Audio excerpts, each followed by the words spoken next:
Ladies and gentlemen, I extend a warm welcome to all of you. Today, we embark on an in depth exploration of two significant hospitals, the Nelson Mandela Children's Hospital and the Kopanong Hospital. Our goal is to evaluate their performance, identify key factors contributing to success or failure, and draw valuable insights for future endeavors. Join us as we delve into the intriguing details of these projects and uncover important lessons learned along the way. A team of 6 individuals had to collaborate to bring these analyses to fruition. The Nelson Mandela Children's Hospital in Johannesburg, South Africa, is a successful project that honors Nelson Mandela's legacy and improves healthcare for children.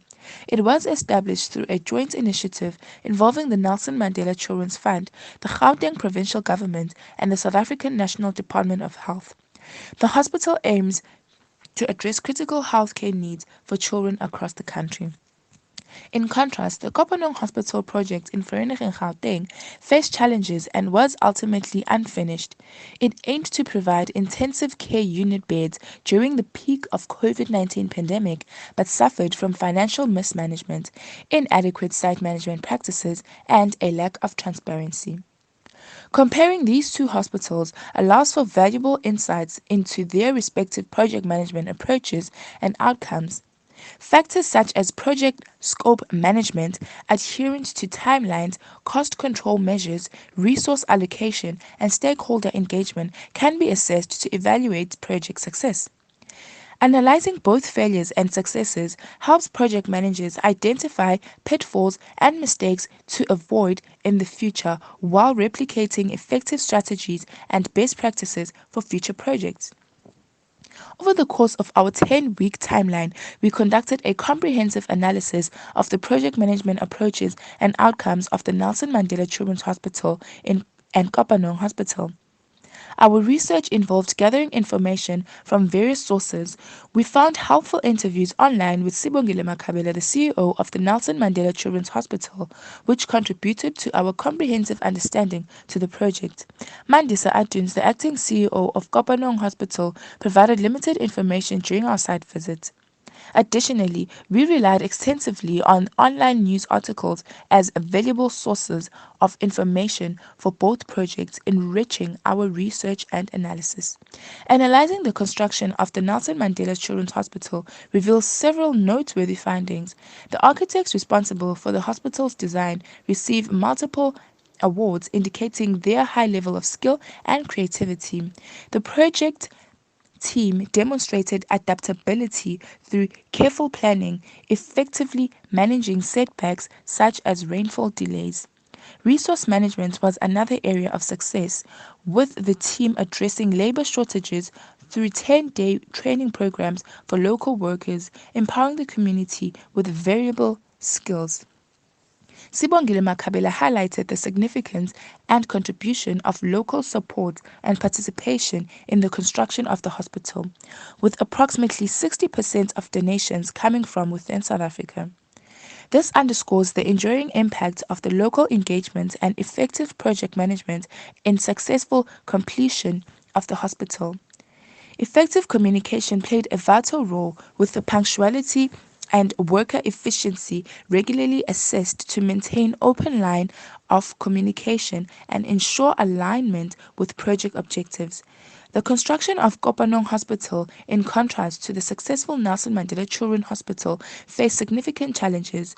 The hospital aimed to address increasing patient demand during the COVID-19 pandemic by providing 300 additional ICU beds. However, issues emerging with the main contractor Condocor, leading to unpaid subcontractors, a lack of security guards, and a state of decay despite significant expenditure on the project. The Department of Infrastructure Development acted as the employer, while Kopanong Hospital was the client, with Dr. Khomocho serving as the CEO. However, the change in MECs had a significant impact on the project's completion.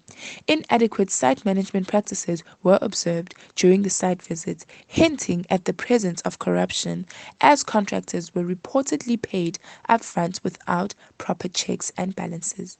The combination of ineffective site management practices and potential corruption through upfront payments created an unfavorable environment for successful project management. This likely contributed to delays, subpar quality, and the incomplete state of the hospital. The failure of the Kopanong Hospital project had significant repercussions, particularly in terms of the impact on providing medical care for COVID 19 patients. The incomplete state of the hospital resulted in a lack of adequate facilities and resources to treat patients, potentially leading to higher casualties. The project's failure also had financial implications, with a substantial amount of money being wasted. This underscores the importance of effective project management, transparency, and accountability in healthcare infrastructure development. The comparative analysis highlights the success of the Nelson Mandela Children's Hospital in terms of design, adaptability, resource management, local support, and communication. In contrast, the Kopanong local support and communication, inadequate resource allocation, and potential corruption. A comprehensive assessment necessary to address the challenges faced by Kopanong Hospital include revising the project plan, engaging component contractors, ensuring oversight, securing funding, and prioritizing completion. Collaboration with local communities and implementing robust project management practices are essential for reviving the project and providing much needed medical care to the community. In conclusion, the case study of the Nelson Mandela Children's Hospital and Kopanong Hospital project emphasizes the vital role of the effective project management in healthcare infrastructure development. The success of the Nelson Mandela Children's Hospital can be attributed to skillful design, adaptability, resource management, local support, and open communication. In contrast, the failure of the Kopanong Hospital project highlights the consequences of inadequate site management, lack of transparency, and potential corruption. The Kopanong Hospital's inability to provide essential medical facilities during the COVID 19 pandemic and the wastage of significant financial resources underscore the importance of transparency, accountability, and foresight in healthcare projects. As Nelson Mandela once said, education is the most powerful tool you can use to change the world. This quote resonates with the importance of continuous learning from both successes and failures in project management. By embracing the lessons learned from these two projects, we can strive to improve future endeavors using education and knowledge to drive positive change in the world.